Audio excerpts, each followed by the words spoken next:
సంబంధించి రిజల్ట్స్ ని చూసే ప్రయత్నం చేద్దాం. ఒక్కసారి ఇటు కరీంనగర్ కి సంబంధించి ఒక్కసారి లేటెస్ట్ అప్డేట్ తీసుకునే ప్రయత్నం చేద్దాం. ఇటు మా ప్రతినిధి చంద్రశేఖర్ ఉన్నారు, చంద్రశేఖర్తో మాట్లాడి తెలుసుకునే ప్రయత్నం చేద్దాం. చంద్రశేఖర్, చెప్పండి, కరీంనగర్కి ప్రస్తుతానికి లేటెస్ట్ అప్డేట్ ఏంటి? కరీంనగర్లో ఎన్ని డివిజన్స్లో ప్రస్తుతానికి ఏ పార్టీ ముందంజలో ఉంది? ఎస్ కళ్యాణ్, ఇప్పటి వరకు అందుతున్నటువంటి సమాచారం మేరకు కరీంనగర్ లో 66 డివిజన్లు ఉంటే 6 డివిజన్లకు పైగా Bharatiya Janata party postal ballot సంబంధించినటువంటి కౌంటింగ్ ప్రక్రియ లెక్కింపు జరుగుతున్నటువంటి నేపథ్యంలో దూసుకెళ్తున్నది. అది లీడ్ లో ఉంది అని చెప్పుకోవచ్చు. ఇప్పటికే సర్వత్రా ఆసక్తికరమైనటువంటి చర్చ జరుగుతున్నటువంటి నేపథ్యంలో ఎవరి అంచనాలు వారు వేసుకుంటున్నటువంటి తరుణంలో ఖచ్చితంగా భారతీయ జనతా పార్టీ లీడ్ లో కొనసాగుతుంది. దీంతో ఒక్కసారిగా బీజేపీ శ్రేణులకి ఒక ఊతం ఇచ్చినట్టుగా ఉంది అని చెప్పేసి బీజేపీ వర్గాలంతా కూడా, ఎందుకంటే ఈ సెంటర్ కరీంనగర్ SRR కళాశాల వద్ద కౌంటింగ్ ఇండోర్ స్టేడియం లో జరుగుతుంది. దీనికి దాదాపు 200 మీటర్ల దూరంలో మాత్రమే వారు ఉండడానికి అవకాశం ఉంది. 144 సెక్షన్ 163 ఉంది కాబట్టి ఎవరు కూడా సంబరాలు జరపడానికి వీల్లేదని రిస్ట్రిక్షన్స్ ఉన్నటువంటి నేపథ్యంలో ఎక్కడికక్కడ వారు మానిటరింగ్ చేస్తున్నారు. ఒక అభ్యర్థితో పాటు ఏజెంట్ రావడం జరిగింది. దీనిలో ఇప్పటికి మనకు అందుతున్నటువంటి సమాచారం మేరకు కరీంనగర్ కార్పొరేషన్ పరిధిలో ఇక 6 డివిజన్లలో భారతీయ జనతా పార్టీ దూసుకెళ్తున్నది. మరొక వైపు రామగుండం కార్పొరేషన్ కు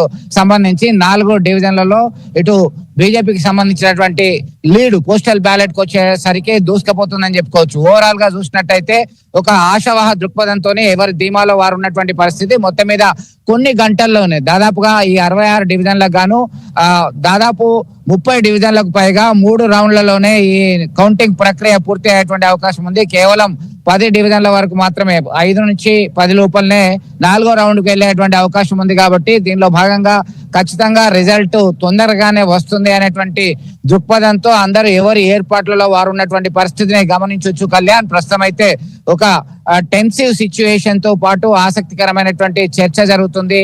ఇంకా ఎన్ని గంటల్లో మనకి పూర్తి రిజల్ట్ వస్తుంది, ఎవరు గెలుస్తారు, ఎన్ని ఓట్లు అంటే చాలా వరకు కరీంనగర్ కార్పొరేషన్ పరిధిలో చూసినట్టయితే దాదాపు ట్రయాంగిల్ ఫైట్ ఉంది. దాదాపు 10 డివిజన్లలో ఎవరు ఉంది, ఎవరికి మెజార్టీ వస్తుంది అనే ఒక ఉత్కంఠభరితమైనటువంటి అంచనా కూడా వేయలేనటువంటి పరిస్థితిలో ఎవరి అంచనాలు వారు వేస్తున్నారు. గెలిస్తే మనకు మ్యాజిక్ ఫిగర్ దాటకపోతే ఏం చేయాలి, మ్యాజిక్ ఫిగర్ దాటితే ఏంటి, దానిలో అభ్యర్థి ఎవరు ఉండబోతున్నారు అనే కోణంలో పెద్ద ఎత్తున చర్చ జరుగుతుంది. ఇప్పటికే స్వతంత్ర అభ్యర్థులతోని ఇతర పార్టీలకు సంబంధించినటువంటి అభ్యర్థులతోని ఆశావాలతోని వారు మంతనాలు జరుపుతున్నారు. మరికొన్ని గంటల్లోనే పూర్తిగా వెల్లడయ్యేటువంటి రిజల్ట్ కొరకి ఆసక్తిగా ఎదురు చూస్తున్నటువంటి అగ్ర నాయకులు వారు ఎవరిని కలిపితే బాగుంటది, క్యాంపు రాజకీయాలు ఎక్కడికి వెళ్ళాలి అనేటువంటి కోణంలో ఇప్పటికే డిసైడ్ అయ్యారు.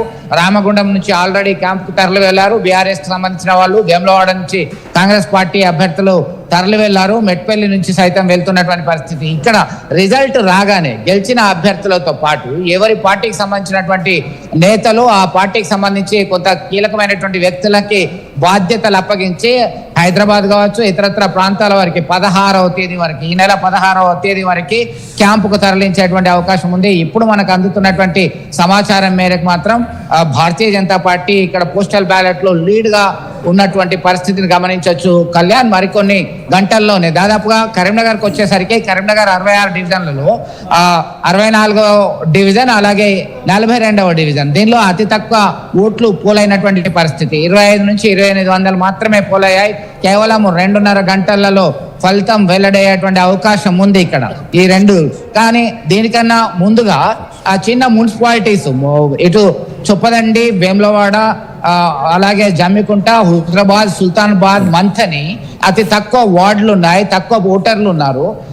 రాయికల్ అండ్ ధర్మపురి ఇవి తొందరగా దాదాపు 2 అవర్స్ 2 గంటల లోపలనే, 2 నుంచి 3 గంటల లోపలనే 2 గంటల వరకే అక్కడ ఫలితాలు వచ్చేటువంటి అవకాశం ఉంది. అందరి దృష్టి మాత్రం ప్రధానమైనటువంటి కాన్సన్ట్రేషన్ మాత్రం ఇటు కరీంనగర్ కార్పొరేషన్ అలాగే రామగుండం కార్పొరేషన్ పరిధిలో ఉంది. హంగ్ వస్తే ఎట్లా, అబ్సల్యూట్ మెజార్టీ వస్తే ఎవరిని డిసైడ్ చేయాలి. ఎందుకంటే టికెట్లు ఇవ్వడం ఎంత ప్రాధాన్యత సంతరించుకుందో వచ్చిన తర్వాత మున్సిపల్ చైర్మన్ అభ్యర్థి, వైస్ చైర్మన్ అభ్యర్థి, మేయర్ అభ్యర్థి, డిప్యూటీ మేయర్ వీళ్ళని ఎంపిక చేయడానికి సైతం కసరత్తు చేయాల్సినటువంటి పరిస్థితి రాజకీయ నాయకులకి ఒక వ్యూహాలు వేయాల్సినటువంటి పరిస్థితి మనం గమనించవచ్చు. ప్రస్తుతం అయితే ఇక్కడ మనం చూస్తున్నాం ఇదంతా కూడా ఒక అలర్ట్ గా ఉన్నటువంటి పరిస్థితి గమనిస్తున్నాం. ఇదంతా కూడా ఒక 3 అంచెల భద్రతా వ్యవస్థలో 2 మార్గాలు ఏర్పాటు చేయడం జరిగింది. ప్రధానంగా 1 నుంచి 36 డివిజన్లకు సంబంధించినటువంటి అభ్యర్థులు ఏజెంట్లు ఒక గేట్ ద్వారా వెళ్తారు, మరొక వైపు 37 నుంచి 66 వరకు